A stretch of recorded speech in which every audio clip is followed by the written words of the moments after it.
Hello everyone, welcome to अभिनंदन study point. अभिनंदन study point पर आपका स्वागत है। जैसा कि आपको पता है, डेली सुबह 7 बजे करेंट अफेयर्स की क्लास होती है, जिसमें मैं आपको 10 से 15 महत्वपूर्ण प्रश्न करवाता हूं, जो आपके आने वाले सभी एग्जाम्स में एज इट इज़ देखने को जरूर मिलेंगे।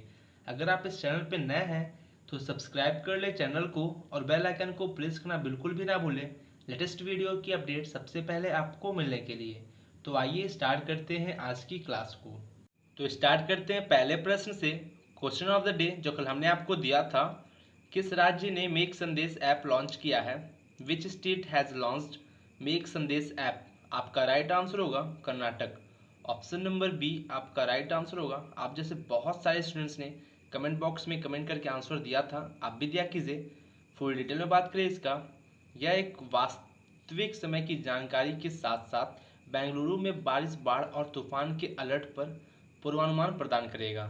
और इस ऐप को कर्नाटक राज्य प्राकृतिक आपदा निगरानी केंद्र के साथ साथ भारतीय विज्ञान संस्थान और अन्य के साथ विज्ञान और प्रौद्योगिकी विभाग के द्वारा विकसित किया गया है।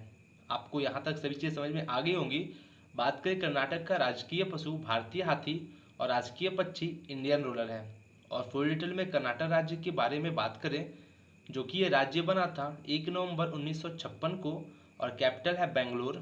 नंबर ऑफ डिस्ट्रिक्ट 30, गवर्नर है वज्जूभाई बालाजी और चीफ मिनिस्टर आपके हैं सीएम जो है आपके बीएस येदियुरप्पा, जो कि बीजेपी से हैं। और members of the legislative assembly 224, Lok Sabha seat 28 और राज्यसभा सीट 12 है। आप दोस्तों इसको भी ध्यान रखिएगा, अगर आप स्टेट एग्जाम देंगे उसके लिए भी महत्वपूर्ण है। दोस्तों आपको बता दें, जितने भी क्वेश्चन मैं कराता हूँ काफ़ी टॉप लेवल के क्वेश्चंस हैं। आप लास्ट तक देखिए, आपको बहुत कुछ सीखने को जरूर मिलेगा और आने वाले सभी एग्जाम्स के लिए महत्वपूर्ण भी होगा। नेक्स्ट क्वेश्चन की बात करें, किस राज्य के मुख्यमंत्री ने वेस्टर्न कोलफील्ड्स अदसा कोयला खदान का उद्घाटन किया है? ये जो है किया गया है महाराष्ट्र सरकार के द्वारा, महाराष्ट्र राज्य के द्वारा। बता दें कि महाराष्ट्र के मुख्यमंत्री उद्धव ठाकरे ने 6 जून 2020 को नागपुर के पास वेस्टर्न कोलफील्ड्स अदसा कोयला खदान का उद्घाटन किया। इसके साथ ही मध्य प्रदेश में 2 खानों का उद्घाटन मुख्यमंत्री शिवराज सिंह चौहान ने भी किया। बता दें कि अदसा कोयला खदान 334 करोड़ रुपए के निवेश के साथ स्थापित की गई और प्रति वर्ष 1.5 मिलियन मीट्रिक टन कोयले का उत्पादन करेगी और इस खदान में करीब 550 लोगों को रोजगार मिलेगा। आप समझ गए होंगे सभी चीज़ों को। नेक्स्ट बातें करें आपका महाराष्ट्र राज्य के बारे में बात करें, जो कि ये राज्य बना था 26 जनवरी 1950 को। कैपिटल है मुंबई। नंबर और डिस्ट्रिक्ट 36, गवर्नर हैं भगत सिंह कोश्यारी जी और chief minister Uddhav Thackeray ji. Lok Sabha seat 48 और राज्यसभा सीट 19 है। आप इसको ध्यान रखिएगा। दोस्तों हम करंट अफेयर्स के साथ साथ स्टैटिक को भी कवर करते हैं, ताकि आपको कहीं से कुछ और एक्स्ट्रा पढ़ना की जरूरत ना पड़े, आपको सभी चीज़ें कवर आपको इस करंट अफेयर्स क्लास से हो जाए। अगला प्रश्न की बात करें, अगले प्रश्न की बात, निम्न में से किसने कार्यस्थलों को स्वस्थ बनाने और हरियाली देने के लिए स्वस्थ और ऊर्जा कुशल इमारतें पहल शुरू की है? ये जो है पहल किसके द्वारा शुरू किया गया है? शुरू किया गया है एनर्जी इफिशियंसी सर्विसेज लिमिटेड और यूएसएआईडी के द्वारा। यानी कि ऑप्शन नंबर डी आपका राइट आंसर होगा, ए और बी दोनों। फुल डिटेल में बात करें इसका, energy efficiency services limited EESL ने US agency for international development USAID Maitri कार्यक्रम के साथ संयुक्त रूप से स्वस्थ और ऊर्जा कुशल इमारतें पहल शुरू की है। इसका उद्देश्य कार्यस्थलों को स्वस्थ और हरियाली देना है। बता दें कि इस पायलट पहल के तहत हिस्से के रूप में ईईएसएल ने अपने स्वयं के कार्यालयों में इस ढांचे को लागू करने के लिए सबसे पहले नेतृत्व किया था। आप समझ गए होंगे। यूएसएआईडी का मुख्यालय के बारे में बात करें, जो कि Washington DC United state US में स्थित है। आप इसको भी ध्यान रखिएगा, आपके एग्जाम के लिए महत्वपूर्ण है। नेक्स्ट क्वेश्चन की बात करें, विश्व पर्यावरण दिवस के अवसर पर किस राज्य ने सबसे बड़े जैव विविधता पार्क का उद्घाटन किया? जो कि उद्घाटन किया गया है उत्तराखंड के द्वारा। उत्तराखंड के द्वारा विश्व पर्यावरण दिवस के अवसर पर सबसे बड़े जैव विविधता पार्क का उद्घाटन किया गया। बता दें कि विश्व पर्यावरण दिवस के अवसर पर हल्द्वानी में किया गया है। और बता दें आपको, उत्तराखंड वन अनुसंधान विंग जैव विविधता पार्क नामक पार्क 18 एकड़ के क्षेत्र में फैला हुआ है और इसमें लगभग 500 विभिन्न पौधों की प्रजातियां और 40 से अधिक अनुभाग हैं जो विभिन्न पर्यावरणीय विषयों पर केंद्रित है। आप समझ गए होंगे सभी चीज़ों को। दोस्तों मैं इतना फुल डिटेल में इसलिए बात करता हूँ ताकि आप अच्छे से सभी चीज़ों को समझ सकें और अपने आने वाले एग्जाम्स के लिए अच्छे से प्रिपेयर हो सकें। उत्तराखंड के बारे में बात करें जो कि इसकी जिलों की संख्या 13 और राष्ट्रीय उद्यान की बात करें, जिम कॉर्बेट राष्ट्रीय उद्यान है जो कि आपके लिए इंपॉर्टेंट है, गंगोत्री राष्ट्रीय उद्यान आपके लिए इंपॉर्टेंट है और गोविंद राष्ट्रीय उद्यान भी, आप इसको ध्यान रखिएगा। नेक्स्ट क्वेश्चन देखने से पहले हम लोग उत्तराखंड राज्य के बारे में बात करेंगे जो कि ये राज्य बना था 9 नवंबर सन 2000 को और कैपिटल है देहरादून जो कि विंटर में और गैरसेन है समर में, आप इसको भी ध्यान रखिएगा। गवर्नर के बारे में बात करें जो कि बेबी रानी मौर्य जी हैं और चीफ मिनिस्टर त्रिवेंद्र सिंह रावत जी हैं और लेजिस्लेटिव असेंबली 70 सीट और राज्यसभा सीट 3 और लोकसभा सीट में 5 सीट है, आप इसको ध्यान रखिएगा, आपके लिए महत्वपूर्ण है। नेक्स्ट क्वेश्चन की बात करें, निम्न में से किसने विभिन्न पर्यावरण अनुकूल उपायों को लागू करने के लिए त्रिची रेलवे जंक्शन को गोल्ड रेटिंग दी है? ये जो है किसके द्वारा दिया गया है? ये दिया गया है CII के द्वारा।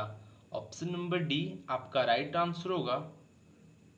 बता दें कि त्रिची रेलवे जंक्शन को विभिन्न पर्यावरण अनुकूल उपायों को लागू करने के लिए भारतीय उद्योग परिसंघ CII के द्वारा गोल्ड रेटिंग दी गई है और इस रेटिंग को green railway station rating system के अनुसार प्रदान किया गया है।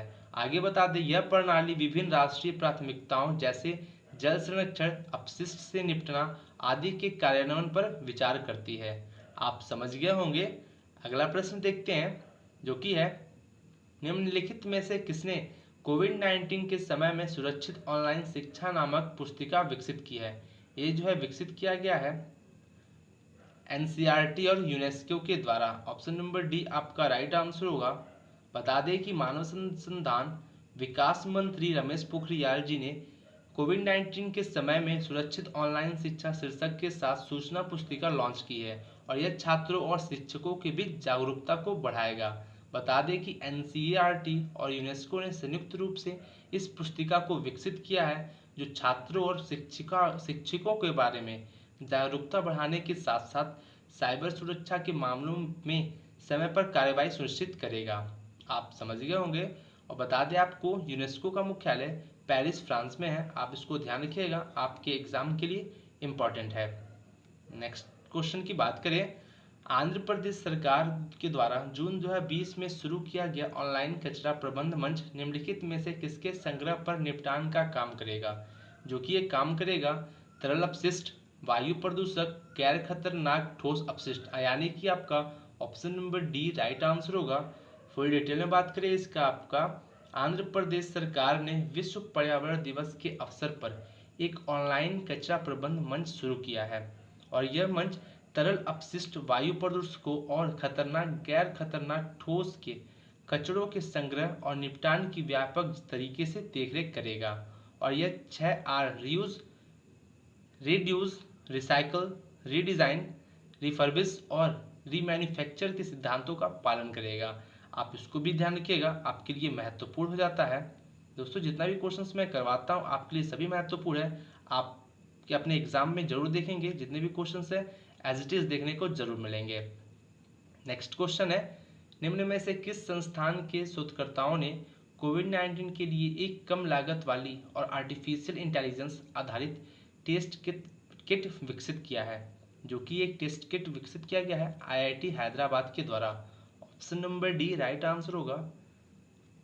फुल डिटेल में बात करें इसका, IIT हैदराबाद के शोधकर्ताओं ने कोविड-19 के लिए कम लागत वाली और आर्टिफिशियल इंटेलिजेंस आधारित टेस्ट किट विकसित किया है। ये किट लगभग 20 मिनट तक में आराम परिणाम दे सकती है और परीक्षण किट ESIC अस्पताल में पहले ही आजमाए जा चुके हैं और परिणाम उत्साहजनक है, आप इसको ध्यान रखिएगा, आपके लिए काफ़ी महत्वपूर्ण है। कोरोना वायरस से रिलेटेड जितने भी क्वेश्चंस बनेंगे मैं आपको सभी करवाता हूँ ताकि जितने भी क्वेश्चंस आपके एग्जाम में देखने को मिले आप अच्छे से सभी क्वेश्चंस को कर सकें।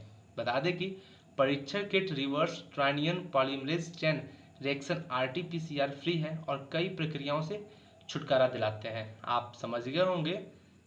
अगले प्रश्न की बात करें, निम्नलिखित में से किसने जून 2020 में स्वदेशी नेसोफिरिंजल एनपी स्वैप का सफलतापूर्वक विकास किया है? ये जो है किया गया है राष्ट्रीय रासायनिक प्रयोगशाला के द्वारा। Option number D right answer होगा। बता दें कि राष्ट्रीय रासायनिक प्रयोगशाला एनसीएल पुणे ने स्वदेशी नेसोफिरिंजियल एनपी स्वैप का सफलतापूर्वक विकास किया है और यह कोरोना वायरस से प्रभावित रोगियों के गले की गुहा से नमूने एकत्र करेगा जो कोविड-19 का कारण बनता है। आप यहाँ तक सब चीज़ समझ गए होंगे। आगे बता दें आपको, नेसोफिरिंजियल स्वाब गुणवत्ता बहुलक ग्रेड आयाम और नसबंदी के कड़े विनिर्देशों के साथ एक चिकित्सा का उपकरण है। आपको सभी चीजें समझ में आ गई होगी। अगला प्रश्न है आपका, निम्न में से कौन विभिन्न क्षेत्रों में नवाचार और उद्यमिता की संस्कृति को बढ़ावा देने के लिए अटल इनोवेशन मिशन AIM के साथ आया है? जो कि आया है CSIR। Option number B right answer होगा। बता दें कि वैज्ञानिक और औद्योगिक अनुसंधान परिषद CSIR विभिन्न क्षेत्रों में नवाचार और उद्यमिता की संस्कृति को बढ़ावा देने के लिए अटल इनोवेशन मिशन AIM के साथ आया है, जो कि इस संबंध में CSIR और नीति आयोग के बीच एक लेटर ऑफ इंटेंट पर हस्ताक्षर किए गए हैं और इन दोनों संगठनों ने अटल इनोवेशन मिशन पहल के तहत CSIR इनक्यूबेटरों के माध्यम से विश्व स्तर पर स्टार्टअप समर्थन के लिए हाथ मिलाया है। जो कि दोस्तों इस स्तर पर जो है स्टार्टअप समर्थन के लिए हाथ मिलाया है CSIR के साथ। आप इसको ध्यान रखिएगा, आपके लिए महत्वपूर्ण प्रश्न बन जाता है। अगले प्रश्न की बात करें, विश्व महासागरीय दिवस 2020 का विषय क्या है? What is the theme of world ocean day 2020? आपका राइट आंसर होगा innovation for a sustainable ocean. Option number E right answer होगा। आपको बता दें जितने भी थीम हैं आपके एग्जाम में इंग्लिश में ही पूछे जाते हैं, आप इंग्लिश में ही याद रखिए, आपके लिए महत्वपूर्ण है। बात करें फुल डिटेल में इसका, हमारे दैनिक जीवन में महासागरों की भूमिका के महत्व के बारे में सभी को याद दिलाने के लिए 8 जून को विश्व महासागरीय दिवस के रूप में मनाया जाता है और यह दिन रोजमर्रा की जिंदगी में महासागरों की भूमिका का जश्न मनाता है और समुद्र की रक्षा के लिए कार्रवाई करने और समुद्री संसाधनों का लगातार उपयोग करने के लिए प्रेरित करता है। आप समझ गए होंगे, आशा करते हैं सब चीज़ों को। और बता दें विश्व महासागर 2020 का थीम जैसा कि बताया हमने innovation for a sustainable ocean. आप इसको ध्यान रखिएगा, ऐसे ही करके आपके एग्जाम में ऑप्शंस दिए होंगे। नेक्स्ट क्वेश्चन है, भारत में गूगल क्लाउड के वरिष्ठ निदेशक के रूप में किसे नियुक्त किया गया है? Who has been appointed as the senior director of Google cloud in India? दोस्तों ये है आपका क्वेश्चन ऑफ द डे। आपको इसका आंसर कमेंट बॉक्स में कमेंट करके जरूर देना है। बहुत सारे स्टूडेंट्स देते हैं, आप ही दीजिए। और अगर आपको ये क्लास अच्छी लगी हो लाइक करें, कमेंट करें एंड शेयर जरूर करें। अगर आप इस चैनल पर नए हैं तो सब्सक्राइब कर ले चैनल को और बेल आइकन को प्रेस करना बिल्कुल भी ना भूलें लेटेस्ट वीडियो की अपडेट सबसे पहले आपको मिलने के लिए। तो आज की क्लास को यूँ ओवर करते हैं। Thank you and good day.